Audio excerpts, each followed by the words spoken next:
Écoutez ça. Non, Je vais vous faire écouter plein de trucs. non. La politique, ce n'est qu'une après, vous histoire comprendrez de, les choses. justement, de penser, de défendre des idées et de représenter des groupes de gens qui ne peuvent pas l'être. Donc, je dirais que les moins pires, c'est ceux qui représentent le capital. Je veux dire, Macron, en ce moment, il est moins pire d'une certaine manière que Mélenchon et Marine Le Pen. Je m'excuse de dire. Parce que lui, c'est un enculé, mais il le dit. Je suis pour mon corps, et voilà. Non mais... Je peux faire une contre-interview. Je peux vous filmer? Oui, ça fait rien. Dites-moi, bonsoir monsieur. Non, juste ce que je disais, c'est que quand on prend la responsabilité d'être un responsable du peuple, ça veut dire qu'on...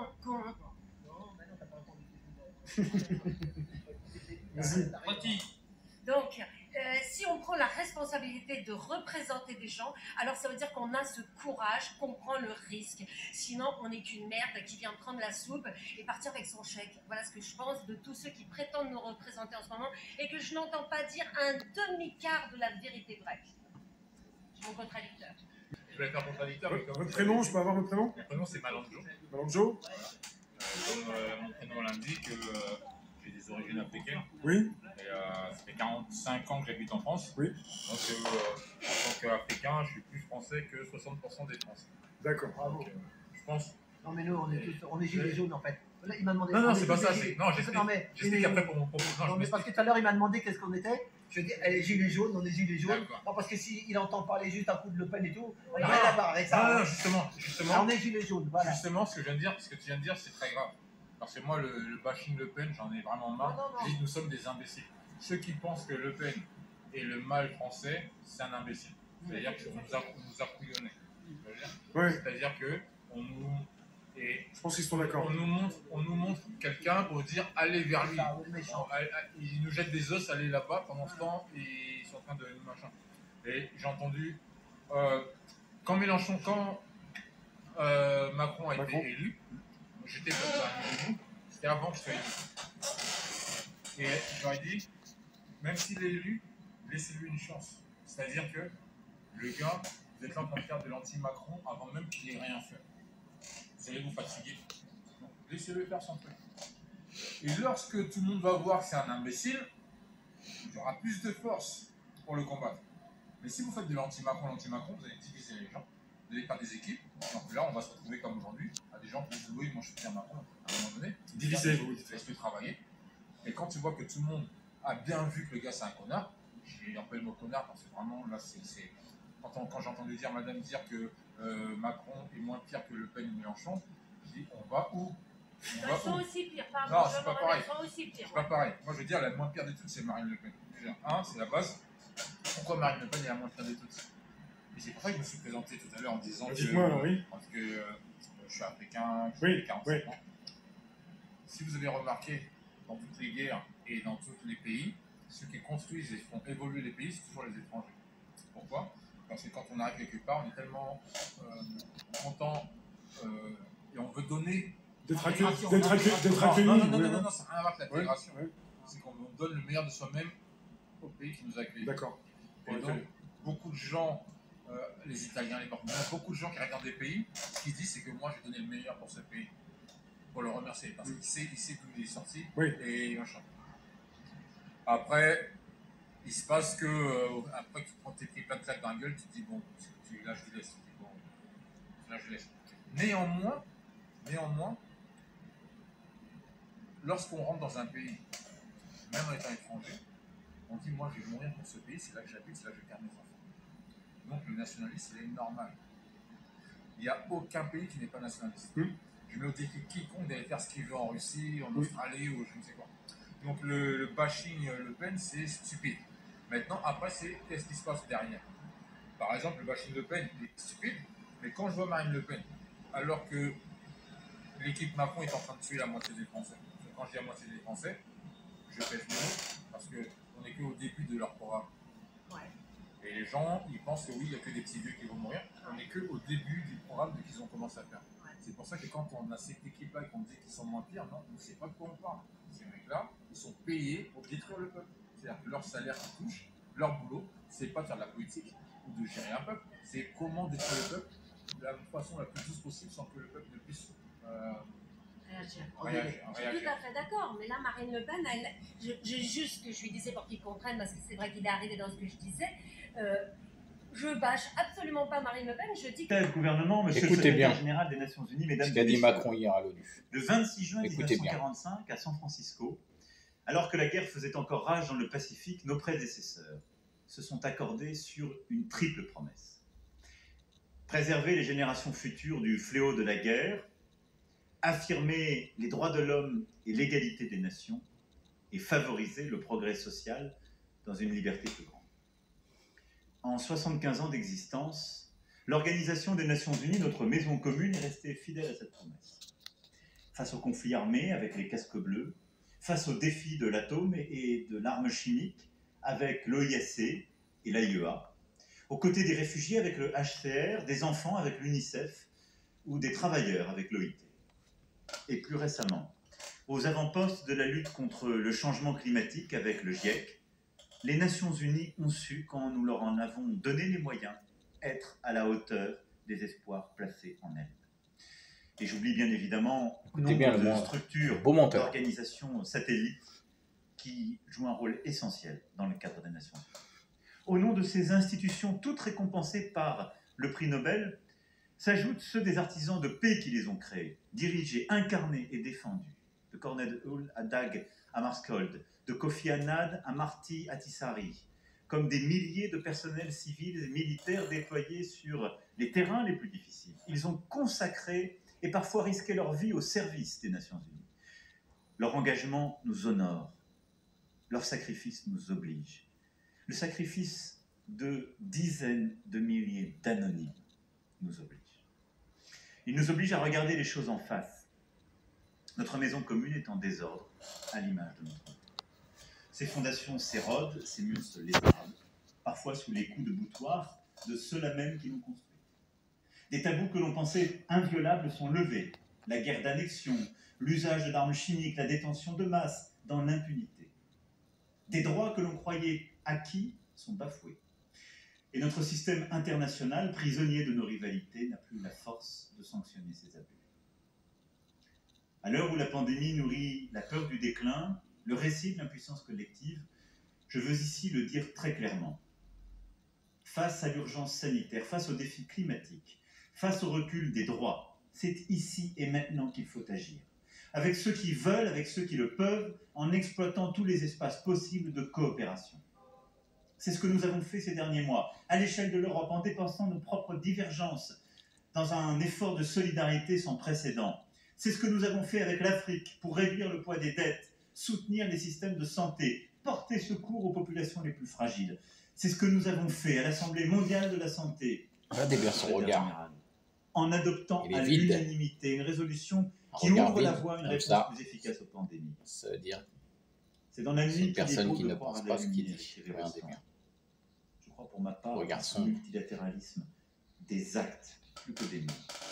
C'est pourquoi je vous donne rendez-vous dans les mois qui viennent au Forum de Paris, au Congrès mondial de la nature, au Forum Génération Égalité et partout où nous pourrons faire œuvre utile pour mettre ce multilatéralisme en pratique, pour être à la hauteur des engagements qui furent les nôtres alors que les armes ne s'étaient pas encore tues à l'autre bout du monde. C'est à nous de faire. Ne peut pas se résumer à la rivalité entre la Chine et les États-Unis, quel que soit le poids mondial de ces deux grandes puissances, quelle que soit aussi l'histoire qui nous lie en particulier aux États-Unis d'Amérique. La crise, l'effondrement de nos cadres de coopération, les fragilités que je viens d'évoquer, nous imposent de rebâtir un nouvel ordre et imposent à l'Europe de prendre toute sa part de responsabilité, c'est-à-dire de porter ses valeurs, son goût de l'avenir et de savoir bâtir des solutions nouvelles. Dans le viseur du président de la République, les ambitions de Xi Jinping et la vision hégémonique de Donald Trump. Ce dernier n'a d'ailleurs pas été épargné par le locataire de l'Élysée. Le président français a notamment critiqué la décision unilatérale des États-Unis de vouloir réimposer les sanctions onusiennes envers l'Iran. La France, avec ses partenaires, tant que Trump est là, maintiendra son Malgré que ça soit exigence un de mise con, en œuvre pleine et entière de et ben l'accord leur de plan Vienne de pour leur nouvel 2015 ordre mondial, et n'acceptera pas les et violations l'épine dans le commises cul. par l'Iran. ils peuvent Nous pas. ne Ouais. transigerons pas pour autant Trump sur les gêne. l'activation d'un mécanisme que les Tout comme États-Unis, de leur Poutine. propre chef, en sortant de l'accord, Et Xi ne sont Jinping. pas en situation d'activer. Ces trois-là sont gênants Ce serait porter atteinte à l'unité pour du l'atteinte Conseil du de nouvel ordre sécurité, mondial. à l'intégrité de satanique. ses décisions, et ce serait prendre le risque d'aggraver encore les tensions dans la région. De la Libye à la Biélorussie. Sortie des Écoutez. centaines de millions de personnes de la grande pauvreté, précisément par une redistribution du commerce et de la production mondiale. Et l'ouverture a permis une prise de conscience des voyages, des circulations qui ont aussi pacifié pour partie nos relations.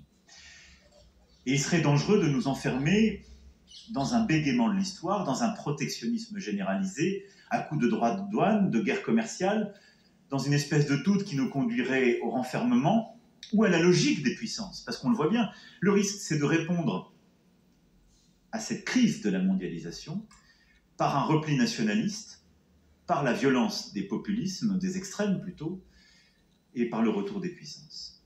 Mais il est clair que les chaînes de valeur mondiales doivent être aujourd'hui repensées. Parce que la crise a démontré que la dépendance sur des secteurs stratégiques tels que la santé, le numérique, l'intelligence artificielle, l'alimentation aussi, peuvent mettre en question, dans le monde tel qu'il est, le libre exercice de la souveraineté. Mais nous avons aussi vu que il y a des bonnes dépendances et il y a des dépendances qui nous fragilisent. Nous avons besoin de garder le commerce international et les ouvertures, parce que c'est bon pour nous, sur le plan économique et social, parce que nous ne saurions d'ailleurs tout réinternaliser, parce que cela conduit à des justes dépendances qui imposent la coopération. Vous Mais entendez? la dépendance La merde complète qui raconte. à l'égard de certaines puissances, qu'elles soient C'est bon de garder le technologiques, qu'elles commerce soient international, alimentaires ou de laisser industrielles, tout fabriquer crée des ailleurs, vulnérabilités qui Comme nous ça fait des permettent chômeurs de des plus équilibres ici. qui vont avec l'ordre du monde.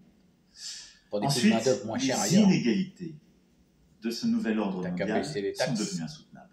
Nous avons sorti des centaines de millions de personnes de la grande pauvreté dans certains pays. Nous avons réduit pour partie des inégalités nord-sud, mais nous avons creusé les inégalités au sein de nos pays. Et ce nouvel ordre rend insoutenable démocratiquement le cours des choses tel qu'il va. Puis nous avons créé une mondialisation des consciences, qui est aujourd'hui une mondialisation en quelque sorte, non plus du savoir qui était le sous-jacent d'Internet, mais qui est devenue une mondialisation de l'émotion et du ressentiment. Sur chacune de ces crises, nous devons apporter une réponse. C'est cette stratégie dont l'Union européenne est en train de se doter, comme d'autres puissances. Il est impératif que nos règles internationales soient adaptées pour tenir compte de ces nouvelles réalités, nous doter des moyens d'une coopération internationale plus équilibrée, qui se fasse dans le respect et la souveraineté de chacun, au bénéfice de tous. À cet égard, la lutte contre les inégalités devra être très clairement au cœur de cette mondialisation repensée.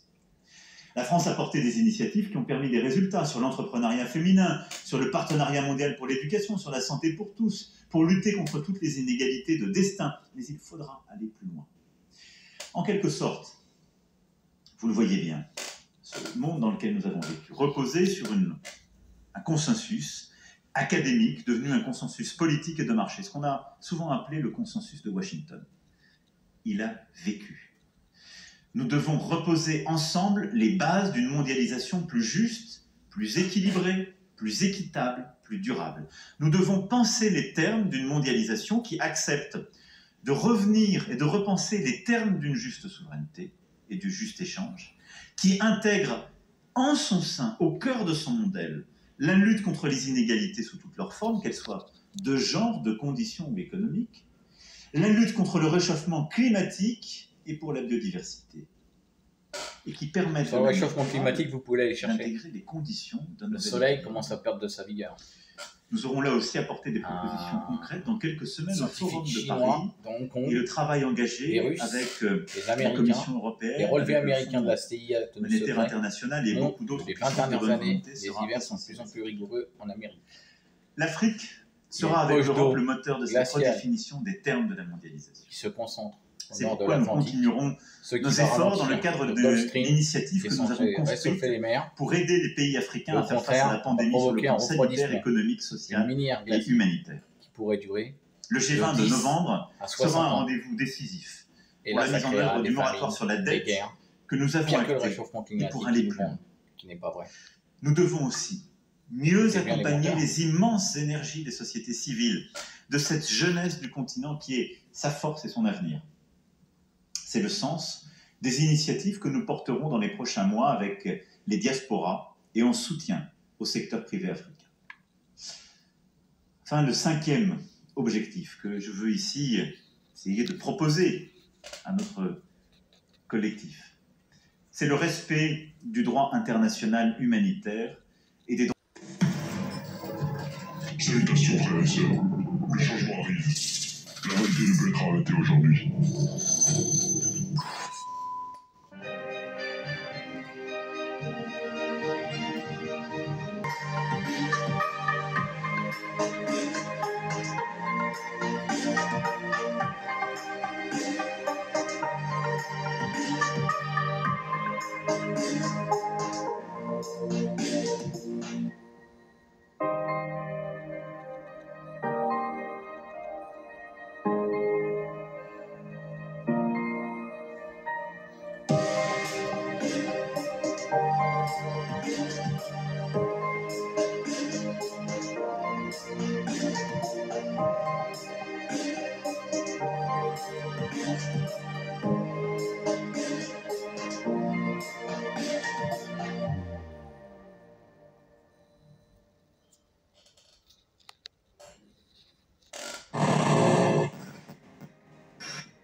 Bonjour peuple de France, ici Itad, serviteur de la liberté, pour une vidéo très spéciale qui a pour but de révéler des informations censurées, dues à un lavage de cerveau médiatique, et d'autres moyens immoraux, qui ont pour but de saturer les zones de mensonges. Tout d'abord je vous demande de regarder la vidéo jusqu'à la fin, c'est d'une importance capitale, car il est important de s'informer sur la vérité, une vérité bien souvent décrédibilisée, qui n'en reste pas moins dangereuse. Car si vous vous informez pas sur la situation à venir, nous allons subir le plus gros esclavagisme que la France n'ait jamais connu. La puce RFID, le puçage humain est désormais d'actualité en France. La démocratie est mal barrée. Il y a quelques semaines, quelques rares médias et surtout la blogosphère ont bruissé autour de cette nouvelle. Une entreprise française rendait obligatoire pour ses salariés l'implantation d'une puce RFID dans la main. Pour quels avantages accepter une telle suggestion ? Ouvrir quelques portes sans sortir son badge. Payer le café à la cafétéria de la boîte. Se servir de la photocopieuse et quelques autres conneries de ce calibre. Et c'est pour ça que ces salariés acceptent cette servitude volontaire. Avec cette puce qui permet la géolocalisation par satellite de l'individu porteur. Qui intègre des tas de données personnelles. D'identité, d'adresse, de santé, de coordonnées bancaires, de cartes de crédit. Le détail humain devient aussi traçable que les vaches. Eh bien nous y sommes. Ces horreurs qui illustrent l'effarante propension de l'humanité à accepter la servitude volontaire sont maintenant d'actualité en France. Depuis 2 mois, le 13 juin, au Festival Culture en Seine, sur le plateau de la Gaîté Lyrique à Paris, sans trop y réfléchir, des gars et des filles, au bon sens aveuglés par le progrès branché, rêvant de l'homme augmenté, ont payé 200 € pour se faire planter dans la viande. Entre le pouce et l'index ou sur le dos de la main, une puce électronique, la même qu'on implante aux vaches. Avantage, cette puce peut permettre d'ouvrir leurs portes, leur box de parking, d'entrer dans leur salle de sport, d'entrer et de payer leur consommation dans leur discothèque, et d'autres broutilles, comme déverrouiller leur ordinateur ou leur smartphone. Bien sûr, les promoteurs de ce puçage insistent sur le fait qu'il s'agit d'améliorer les capacités des êtres humains par la biotechnologie, de nous rendre plus efficaces, d'optimiser notre intégration dans notre environnement urbain et professionnel. Bref, de nous contrôler à distance. Il s'agit aussi de préparer l'opinion publique à ce qui sera demain la norme.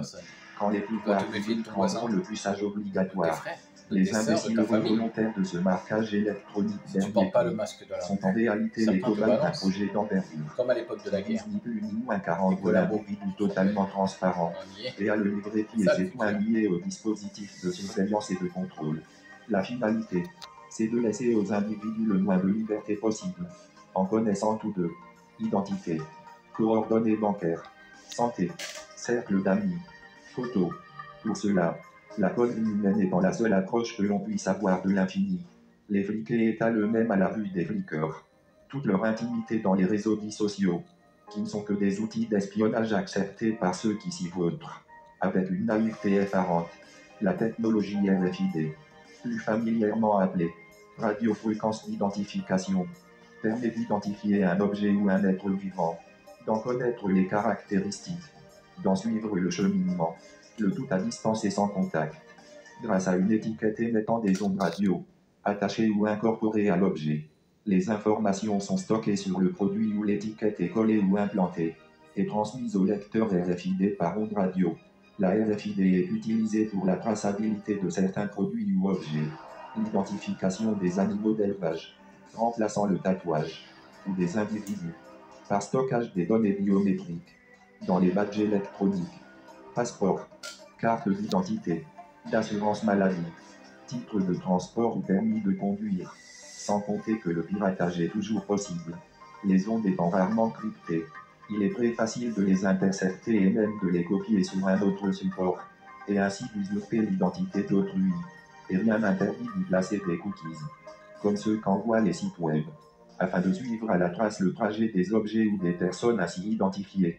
Le risque de traçabilité des individus et le faible niveau de protection de leurs données personnelles ont suscité l'inquiétude de la CNIL, ceci sans parler des risques de cancer induits par les ondes émises par ces engins. Un futur scandale sanitaire sera à prévoir, mais le danger principal est surtout d'offrir aux récents projets de surveillance généralisée des populations, voire la loi sur le renseignement, pire que le Patriot Act Yankee, un outil parfaitement adapté et efficient, implanté dans le corps de l'individu. La RFID devient l'instrument de contrôle social sans doute le plus redoutable jamais conçu. Le stockage quasi illimité des données personnelles permet de l'identifier à distance, de savoir presque tout de lui, et de le suivre dans tous ses déplacements. Depuis une quinzaine d'années, des lois en cascade réduisent les libertés publiques, sous prétexte de lutter contre le terrorisme. Terrorisme créé par ce même gouvernement qui veut vous implanter de force cette puce. La RFID, comme les autres outils technologiques de surveillance et de contrôle, alimentant le renseignement préventif, sert le projet totalitaire d'une société d'individus, dans laquelle toute notion de vie privée a été abolie, placée sous la domination totale et permanente de l'appareil d'État. Alors oui, elle est mal barrée la démocratie. Ça commence sur les lieux de travail, puis dans le domaine de la santé, pour finir sur l'utilisation globale des données bancaires. Elle vous sera implantée de force si vous ne vous bougez pas votre cul. Il est temps de protester. Ce système est déjà mis en place dans plus de 14 pays européens. Anonymous défend le droit de l'anonymat, et cette puce représente un danger pour la population. Alors réveillez-vous, rejoignez-moi le 14 juillet, et reprenons notre droit de liberté, avant que cet enfoiré de pédophile nous force à l'implanter dans notre organisme. Il est temps de rejoindre la résistance, et faire face à ce danger. Nous sommes un pays libre. Il est temps de le rappeler au monde entier, et dire non. Non à cette dictature déguisée en démocratie. Pour votre avenir, suivez-moi, peuple de France. Aidez-moi à sauver la France. Aidez-moi à vous rendre votre liberté. Alors oui, je fais encore appel. Appel au peuple français de s'unir. S'unir une bonne fois pour toutes. Pour reprendre nos droits de vivre libre. Pour une France libre. Une France nouvelle. Une France digne qui sera un phare pour le monde. L'opération démocratie est en place. Sur le terrain comme sur les réseaux. Le changement commence avec vous, le peuple. Partagez cette vidéo. Je suis Itad, serviteur de la liberté. Celui qui sonnera le glas de la liberté. Celui qui vous redonnera l'éclat d'une France belle et libre. Merci pour votre écoute. Abonne-toi, si toi aussi tu fais partie de la résistance. Salutations frères et sœurs. Le changement arrive. La réalité ne peut être arrêtée aujourd'hui.